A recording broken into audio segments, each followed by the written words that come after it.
Right. Good morning, everybody. We have two amazing ladies coming to the stage right now. Please welcome Elena and Jude. All right.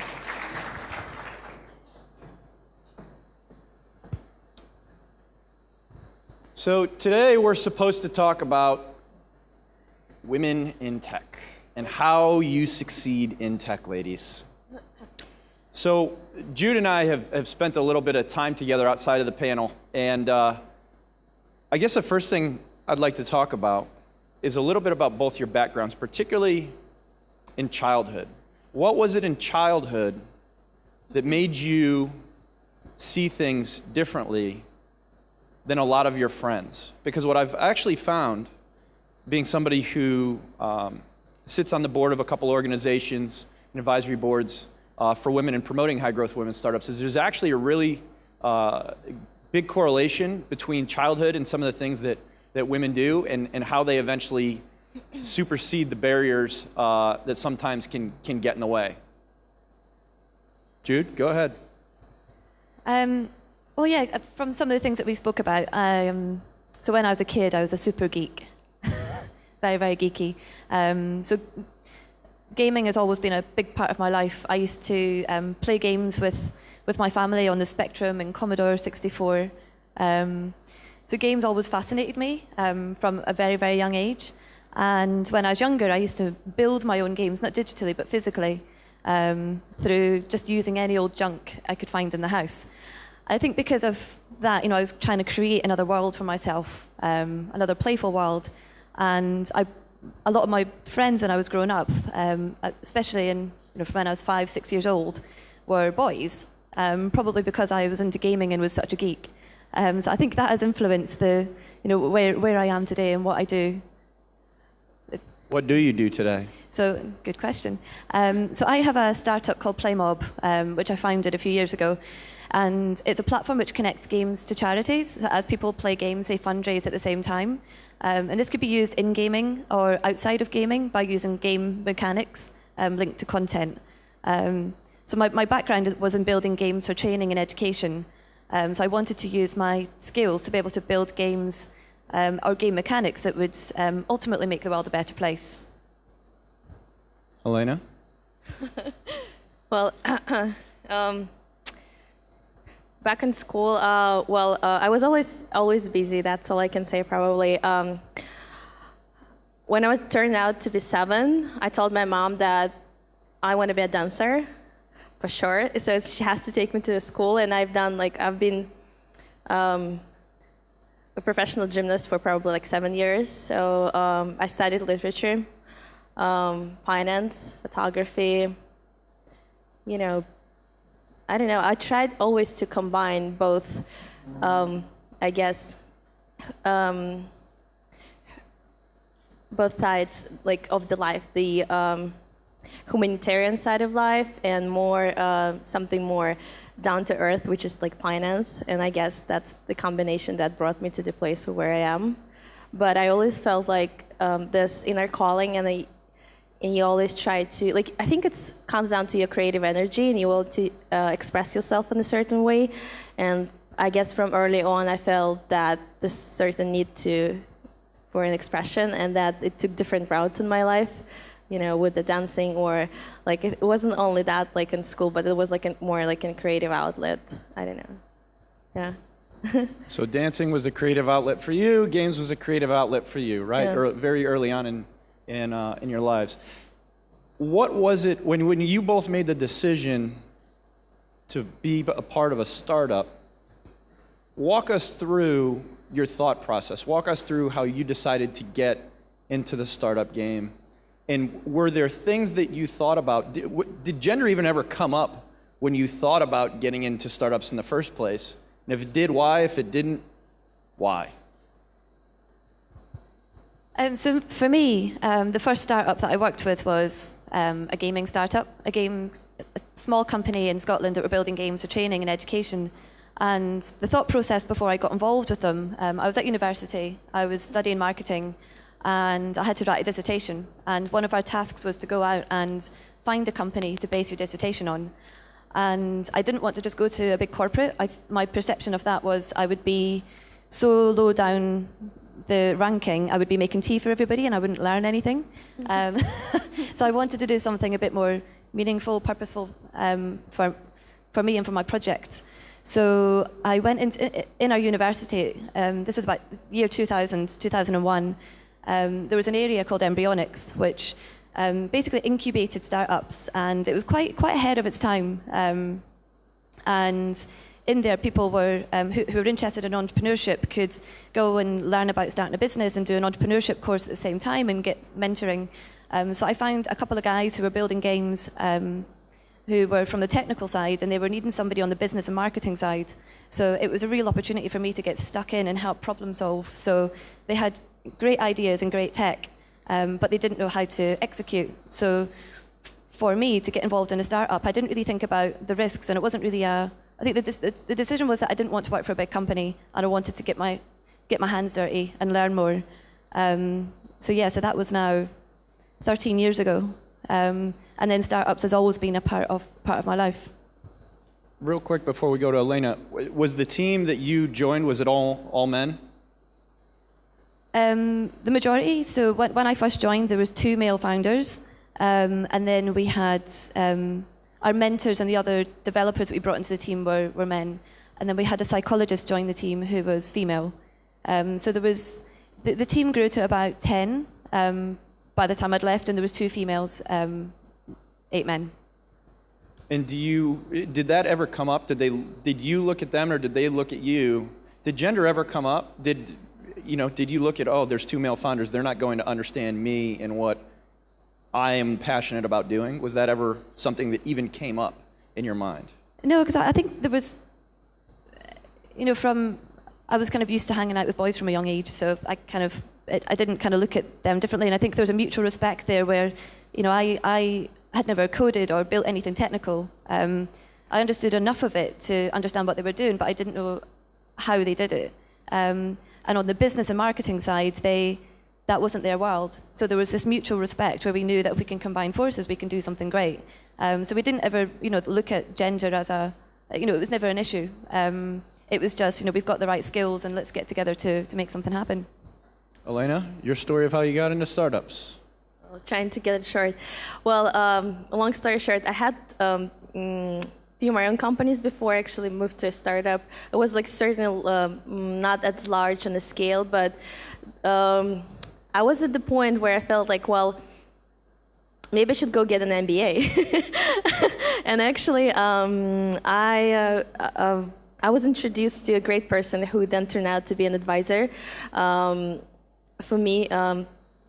And I've got referred to this person who actually teaches in Berkeley, and I was like, well, I'm just gonna give this person a call and we'll have a chat and see, how's it to study entrepreneurship in Berkeley. Well, we got on the phone, we spoke for 15 minutes, and he said, well, how about you drop that thought and just go work for a startup and actually do stuff, not learn how to do stuff. I was like, well, that sounds fun. And he introduced me to 2 companies. We got into a few conversations. I think with the company I'm right now, we spoke with Dmitry for probably 15 minutes. I was like, okay, let's do it. That was it. I think that was an immediate connection, and I really think that you connect especially with your team, over values. And if you connect over values, there would be no longer any problems along the way because everything else is solvable, I think.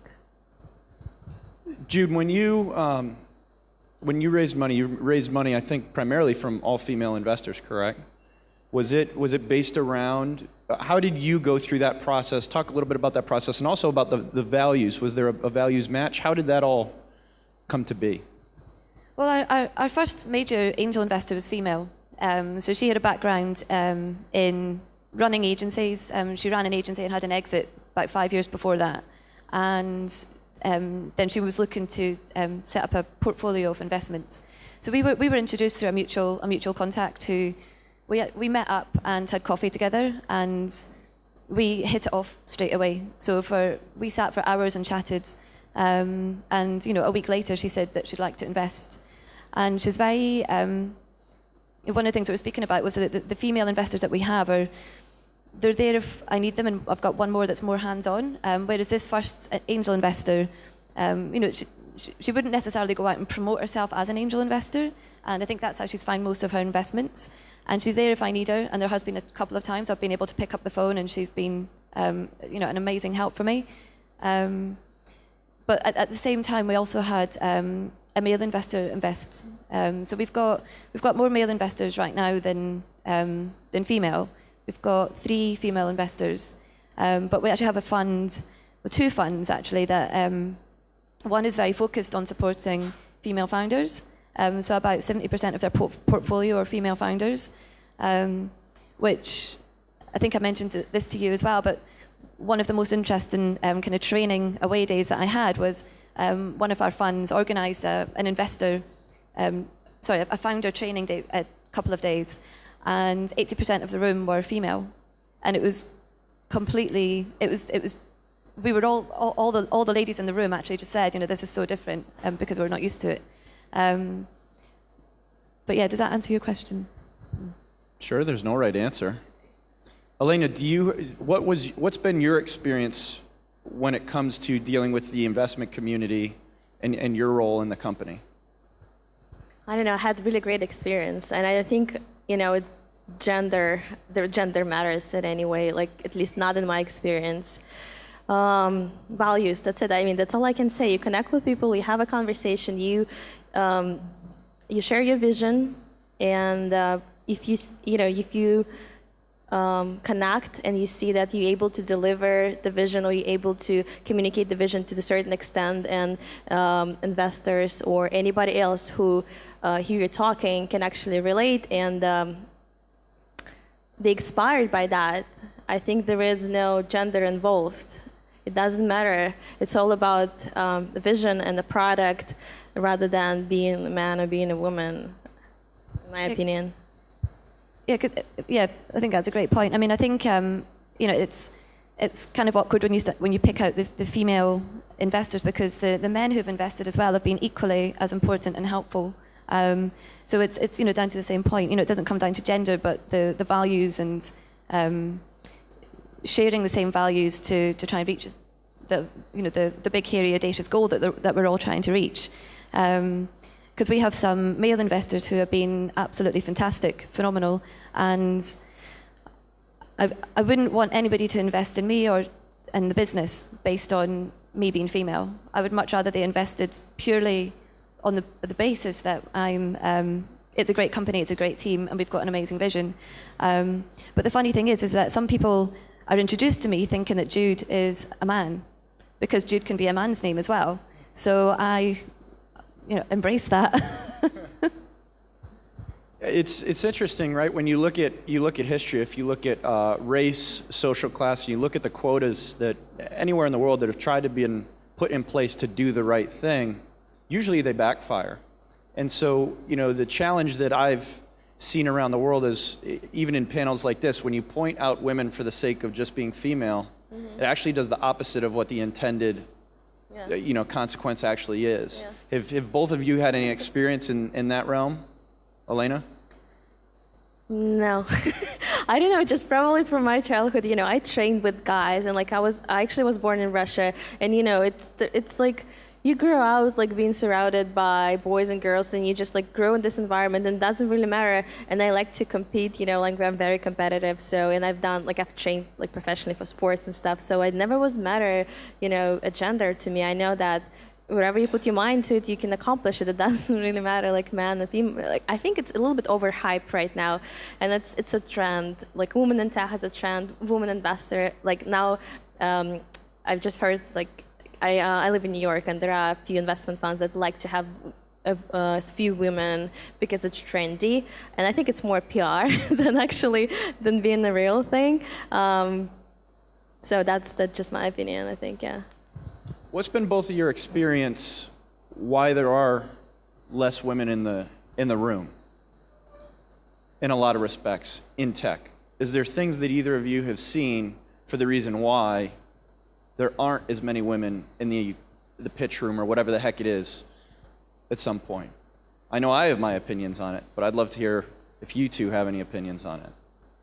I think it's very simple. It just like it comes down to like right brain and left brain. You know, it's like what more developed are us as a human being just a biological species, right? Like when you grow up, you have certain interests. Like guys have one interest, girls have different, and it just turned out that we're not that like ladies used to not that very interested in some sort of, you know, maybe programming or like technology, or which is not a case I think in this certain time, but however before it might have been a case, and I guess that would be my opinion. Yeah.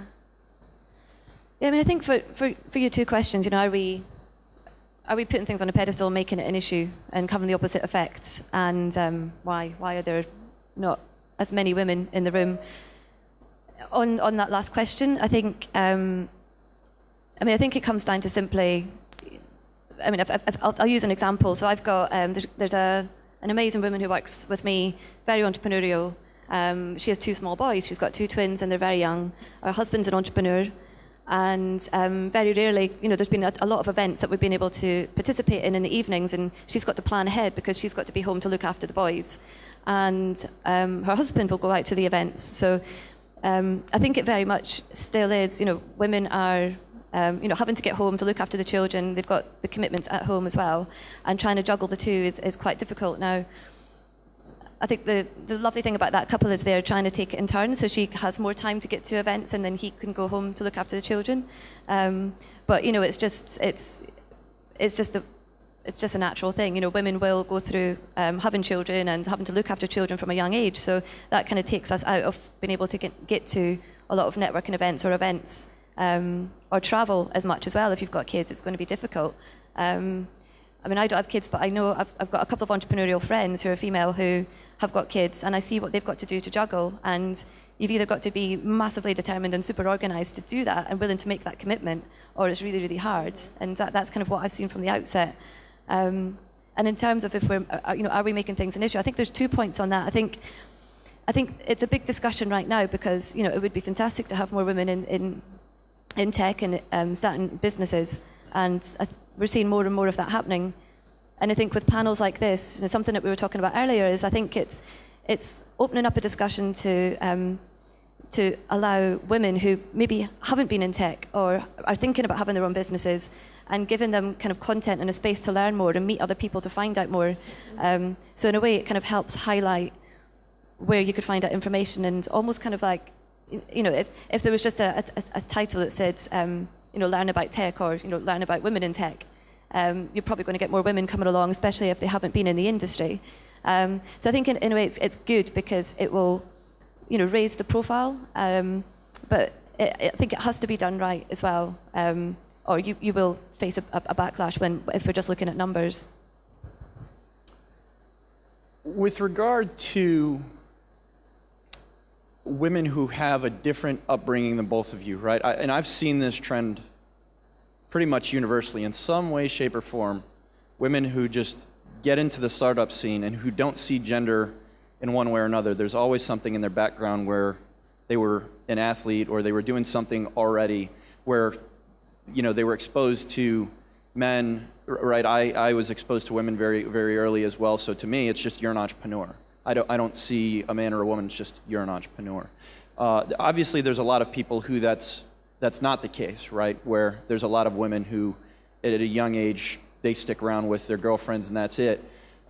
Do either of you have do you have any friends who have tried to get into the startup space or have any worries? And can you talk through what your advice has been to them, or what your advice would be for women who have not had a lot of male influence earlier to be able to, you know, kind of sail through and just see an entrepreneur for an entrepreneur, not a gender?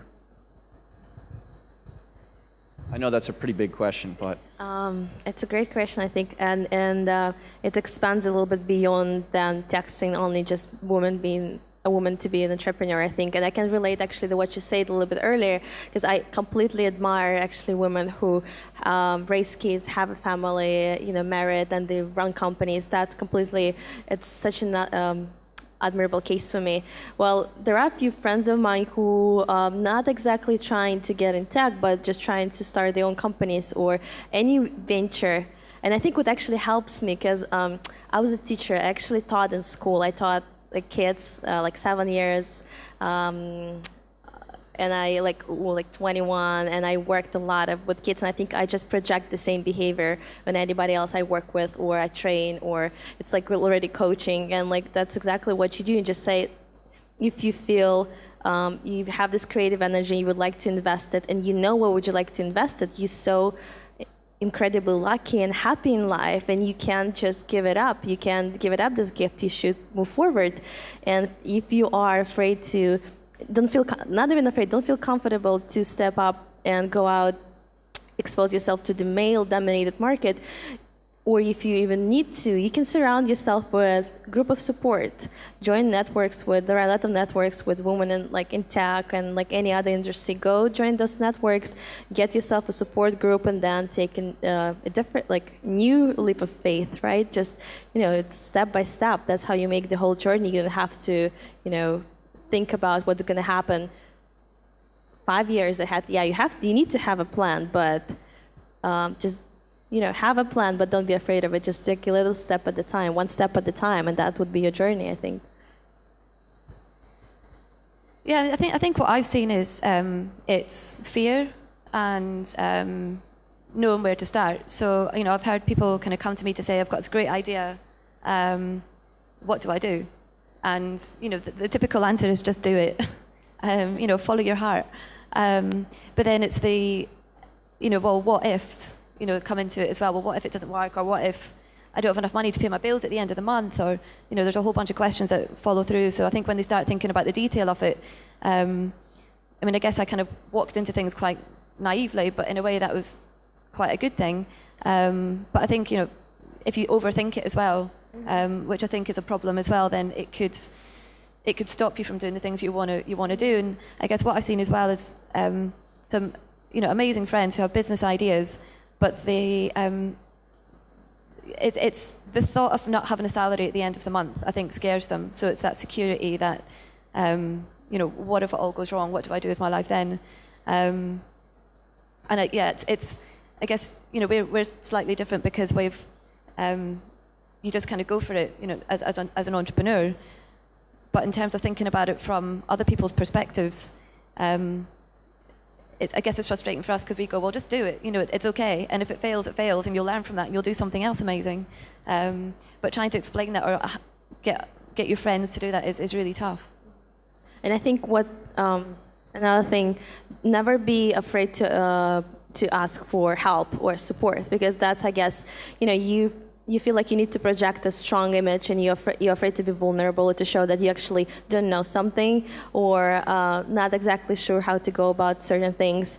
And you feel like you do want an advice, but at least it was my case. I suffered from it a little bit because I felt like, okay, I have to know it all, I have to do it all, and I have to do it myself. And I put myself really in a spot where I felt it can't go longer like that. You should open up, you should talk, you should let yourself be vulnerable, and actually great things happen to you when you are actually open and ask for help.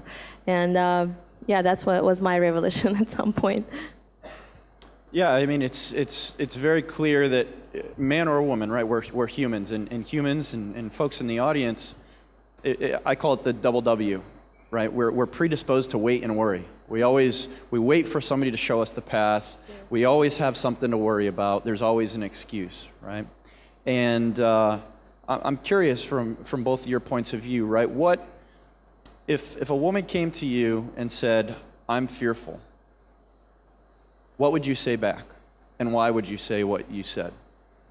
What are you afraid of? But I think so. One of the things that we spoke about before was I had a mentor a few years ago, an amazing guy who didn't mentor me to how to run a startup or the business side of it, but how to be as an entrepreneur. Like, it was about me, about the things that could potentially be blockers for me and how I could get over them. And the very first exercise that I did was had to list out my fears, and I listed out about 10 fears. Sent it across to him, and he sent it straight back saying, "There's more." So, I spent a good few days thinking about everything I'm afraid of, and I had about 100 fears. So that was better, supposedly. But as we were going through them, we went through each fear one by one, and there was things that were completely out of my control, or things that I was just kind of waiting, will that happen to me? So they were all ticked off as irrelevant. And there were certain things that I was afraid of that I'm right to be afraid of, and there was ways to help me manage that situation better. But I think, if somebody came to me and said, I'm afraid, I would sit down and talk to them and figure out what are they afraid of, and talk through each of the fears to try and add a bit more kind of rational thought around it. That would be my response. Phenomenal. I would say probably thanks for sharing, because it's huge to come up to somebody and say that I'm afraid of something and share it. And I would say that it's amazing, because if you're afraid of something, that means there is something great is on your way. And it's very good, an alarm. When you feel, okay, I'm afraid of doing this, that means it's something larger than you, tells you that you have to look in the eye of something that you're afraid of, because great things actually hide, somewhere. Because I don't know who said that, but somebody said that if you, don't have shadow, you don't stand in the light. And if you are afraid of something, that means there is something more and bigger than you calling you. You just have to, go there, and then just kind of, I don't know who would be that person, but going through the conversation, I would offer my support, I guess, because pretty much I think that's all we need, just a little bit of support. Just say, you are enough, you're actually great, you are enough, and there is something more you would like to do. So all I can do, just share with you my time, attention, and support at that case, yeah. I think that's a great point. Do you think, a lot of this boils down to psychology, right? Yeah. So I guess one of the things when you see panels, that talk about getting past the ceiling, what does it take to succeed?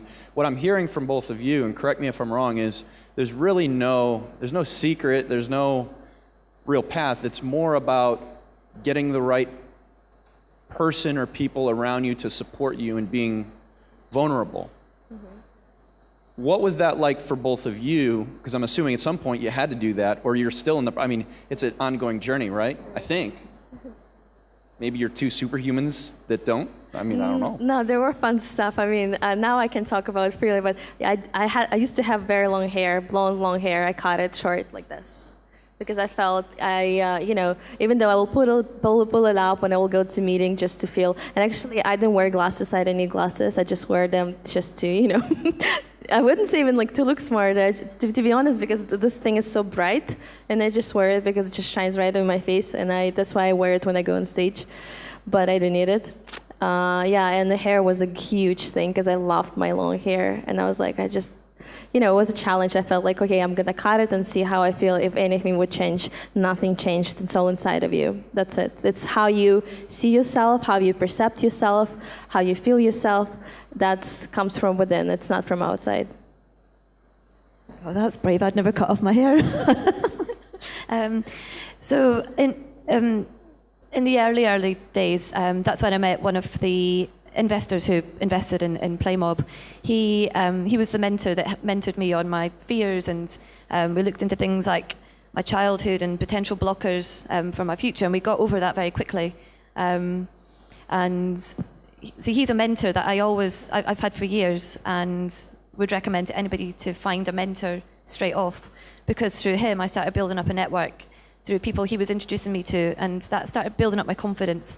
I think one of the things that I didn't have in the beginning was the belief in myself, and that took me a lot of time to get over it, and I didn't realize what I was capable of, and sometimes I still don't, sometimes there's a lack of confidence there, but I recognize that, and I know I've got to get over that. So he was an amazing, and is amazing help for me, and then kind of building up other types of mentors for different things. So I think what I've been trying to do is recognize where I need most help in terms of personal growth and business growth, and then finding the right people to bring in as the support network, because you can't do it all yourself. And I think where I've kind of felt I've become stronger and stronger is as I've built up the team. I've got a phenomenal CTO who's just a genius on the technical side and genius on the business side as well. And, I can check in with him, every day. and I feel like I've got more support. So, finding good people and finding, for good mentors to begin with really starts to kind of build you up as a person, and just keep on building that and meeting people. So that, we did an accelerator a couple of years ago called Springboard, which is now Techstars, and there was kind of like an in-crowd joke that I would go to the opening of an envelope. So basically, I'd go to an event, every single event that was going. But I loved that because you'd meet so many people and so diverse as well. And then you'd talk to people and go, actually, I'm looking for help in that space. So I think that's really important to do. So I would say, if you can try and get out to as many networking events as possible and meet people, it really helps you to grow. Anything else? What is it like? I liked what you said, Jude, when you said sometimes, the inner critic still comes in and chomps away at you, right?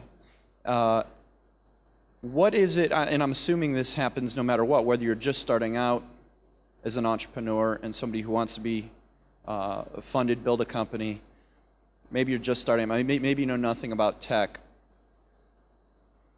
What goes through your head? What is the inner critic saying to you? What does it say a lot of times? What are some of the higher level things that it says, but that you've learned, because of your mentor, that you just say, this isn't mine, and it's not something that keeps quacking in your brain? Because a lot of times that's what happens to us as humans, right? We have this story in our head. We don't realize that the story is not even ours. It comes from some outside thing, which is what that exercise helped to do, I'm assuming.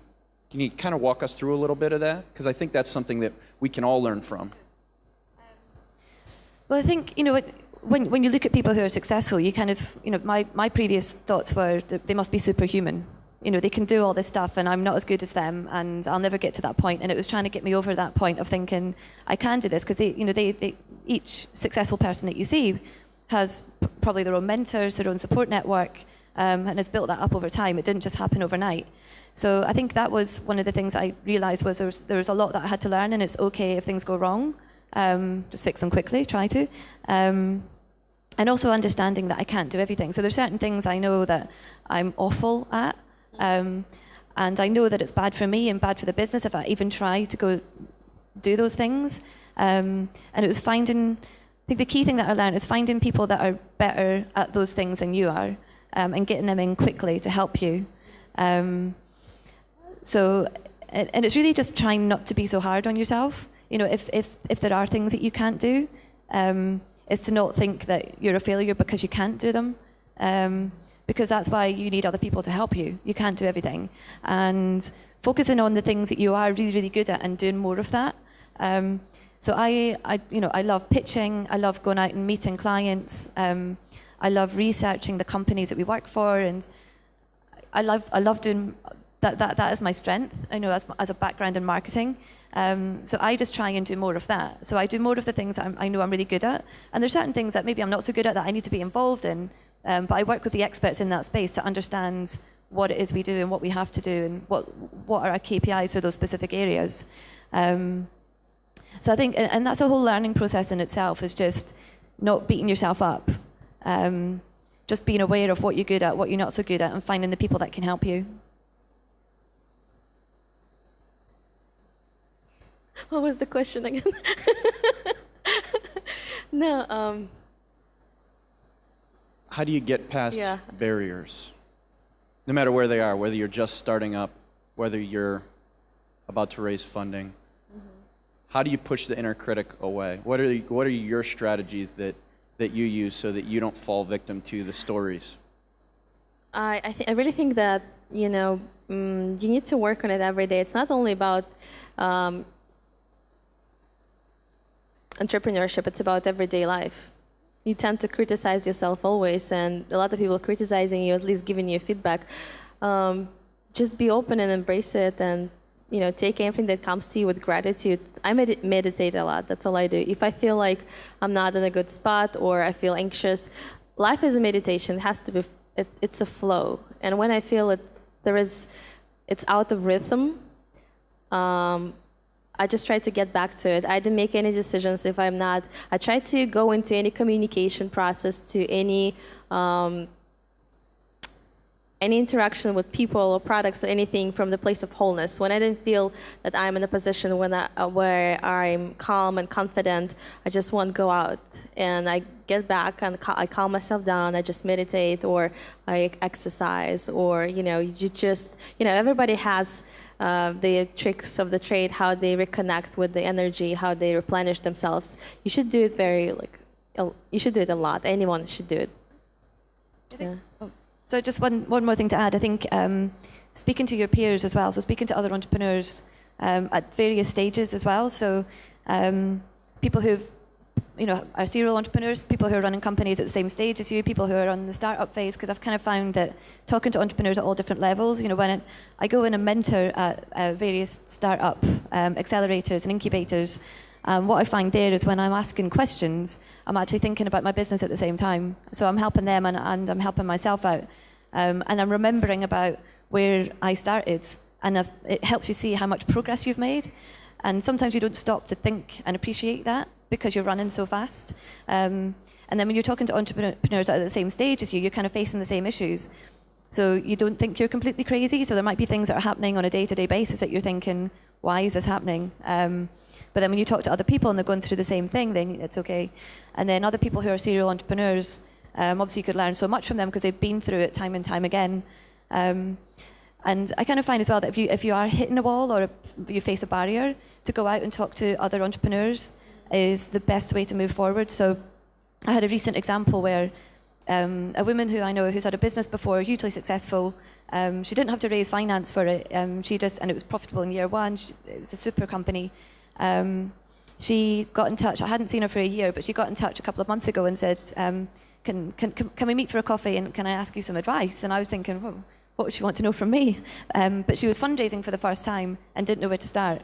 And I hadn't appreciated the fact that I've been through 2 rounds now and everything that I've learned. So I sat down with her and not just gave her advice, but gave her a bunch of contacts that I know she's working through right now.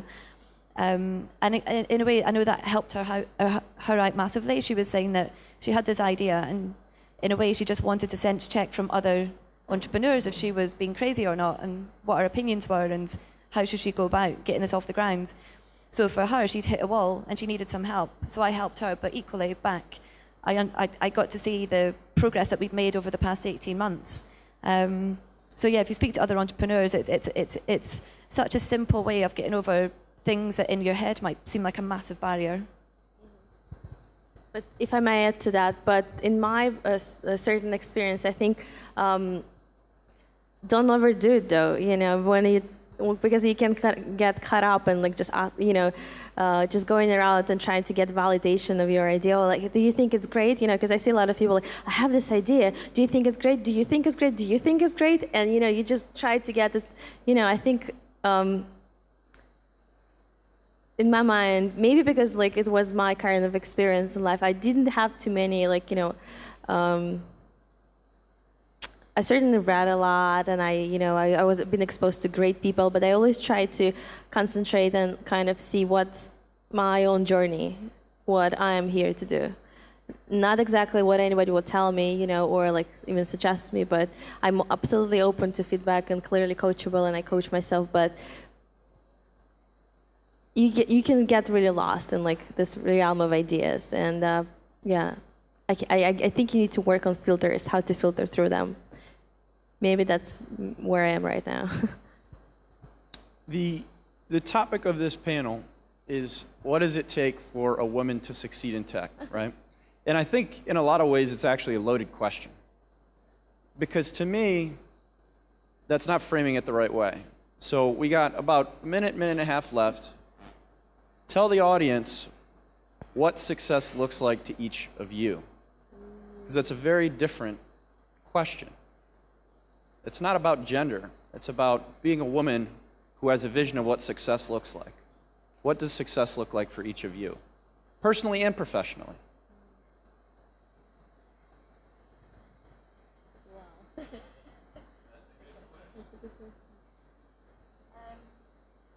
Because there's a lot of stories, right, that we all tell ourselves once again. And there's no reason to think that the topic of this panel, there is no barrier. It's what you think success actually looks like, right? What you believe it should be. What is that irrational vision or dream that you have that makes you crazy enough to not take the security, to want to build whatever your vision and your dream and your belief actually is? You know, there's some reason both of you do it, personally and professionally. There's some payoff down the road that you're both looking for. And I don't think it's money, because I've never met a successful entrepreneur who did it because of the money. Okay, so I think personally, it's happiness. So success to me is if you're doing what you love and it drives you every day, and it's just weaved into what you do on a day-to-day, and you're happy, then it doesn't matter how many hours you do, or working weekends or evenings or travel or anything. If you can do that and be happy, then to me that's the ultimate holy grail. And on a business level, I guess it would link back to happiness as well. I want a happy team and happy clients, but ultimately I want to change the way we do fundraising for charities to make it a more shared value experience for business and for charities. Because right now it's very one-sided, but doing that all through play. So making it as playful online as possible. So that would be the business side, but ultimately it does come down to happiness. If you're not happy, what's the point? I agree. Elena? I think it's a balance and harmony, because you are certainly all the time under the pressure, and you put yourself under a certain pressure. There are a lot of expectations. There are a lot of numbers you need to match. There are a lot of questions you need to find answers for. There will be a lot of troubles. But if you find balance and actually when I, come back and look at the company and I see like there are like 200 people, and I just want to make sure they live happy, healthy, and they do something they like, and they enjoy the vision, and they're proud of themselves, they're proud of what they do. It makes me happy. And certainly going back to expectations, there are certain market expectations, there are certain expectations that you need to deliver. It's a lot that comes into play, but I think just finding this balance between all of that, because you won't be able to do it all the time, never, ever. Just finding, like kind of pinpointing what is the only one thing that we need to accomplish today, within this year, within the next 5 years, that actually will do it if we want to accomplish anything else. And if I were to get right on that one, then we'll find a balance that it would be a success, I think. So stay focused, have balance, and be happy. Makes a lot of sense. Ladies and gentlemen, please put your hands together. That's all the time we have for these two wonderful ladies.